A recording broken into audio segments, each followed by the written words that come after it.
Snakes. Why does it have to be snakes? What's up everybody, it's Jim, and in this video I'm reviewing the first two Indiana Jones films for anticipation for Indiana Jones The Dial of Destiny. This is part 1 of 2 for a mini-series I'm calling Road to Indiana Jones 5. Let's roll the intro so we could talk about the first two Indiana Jones films.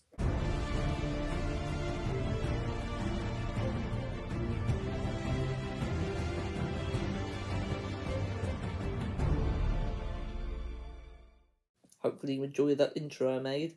Now let's begin reviewing Raiders of the Lost Ark, which is the first Indiana Jones film, and it came out in 1981. The budget was $20 million, and it grossed $389.9 million. In my opinion, Raiders of the Lost Ark is the best adventure and the best action movie of all time, and actually, it's also one of my favourite films of all time. It's very quotable, it has some really iconic moments, such as Indiana Jones running from the boulder, or a lot of the chase sequences in this film. Of course, you got to talk about Indiana Jones himself. He's an amazing character, and he's performed and portrayed really well by Harrison Ford. And actually, Indiana Jones is my favourite movie character of all time. The other characters are great in this film, and some are just as memorable as Indy.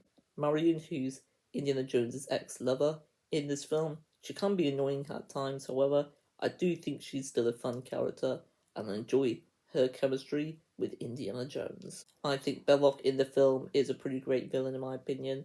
I think he's written quite well. The story in Raiders of the Lost Ark I think is amazing, and with the way it's written, you really feel like you are with Indy on this epic adventure. Of course, the action itself in this film is fantastic, so are the set pieces. I'm still blown away by it to this day. The film is paced brilliantly, it's got some fantastic cinematography here, and some amazing fight choreography too. Of course, you've got phenomenal music and score by the one and only legendary John Williams, and this is one of my favourite scores he's done, especially with the main Indiana Jones theme. The film is also funny when it needs to be. It's not hilarious, but I wasn't wanting it to be hilarious. I think the Ark of the Covenant itself has a great mystery behind it, and I kind of wanted to know a little bit more about it. I'll move on to my rating, and I think this film is a masterpiece, so therefore I'll rate it a 10 out of 10. Sure, there were a couple of nitpicks, but my favourite video game being Red Dead Redemption 2, I'll rate that a 10 out of 10, and yet I have a few problems with that as well. I think it's impossible to have a perfect movie,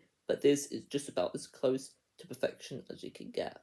Now let's review The Temple of Doom, which came out in 1984. This film isn't just a sequel, but it's also a prequel to Raiders of the Lost Ark. The budget for this film was slightly more than the first Indiana Jones film at $28.17 million, and the amount grossed, it didn't gross as much, but it grew $333.1 million. I think Temple of Doom is a great action-packed sequel. I think the action in this film is great. I do prefer the action in Raiders of the Lost Ark, but it's still highly enjoyable here. Of course, you've got the amazing John Williams music and score back here, and the story, I think, for the film is very good, but there isn't as much of one as there was in Raiders of the Lost Ark, unfortunately. But I do love the inclusion of the character Short Round. I think he is great, especially when he's with Indiana Jones. Willie Scott in this film, in my opinion, she's decent. The main problem with her, though, is the fact that she screams a lot, and at the end of the film, she gives me a headache. I'm sorry, Willie Scott. I also think this film is too over the top and crosses the boundaries too much at times. When I was younger, I don't remember it being that over the top. When I rewatched it, I thought, this film is ridiculous. But fortunately, it's not Fast and Furious level of ridiculousness. The villain in this film, I think, is very intimidating, but he's quite forgettable as well. He's not really in the film a whole lot either. And I think this film is way too dark at times, not as family friendly as the previous Indiana Jones film. So my rating, when I finished watching the film, I gave it an 8.5, but now I give it an 8 out of 10. I still think it's a great movie. Just, of course, not as good as Raiders of the Lost Ark, but that had such a high bar to fill. So there my review of both those Indiana Jones films. Please let me know which one you prefer and your thoughts on both of them in the comment section below with no spoilers, as this is a no spoiler review. Appreciate you watching. Don't forget to leave a like, subscribe and comment if you haven't done so already. Until next time everyone, ciao.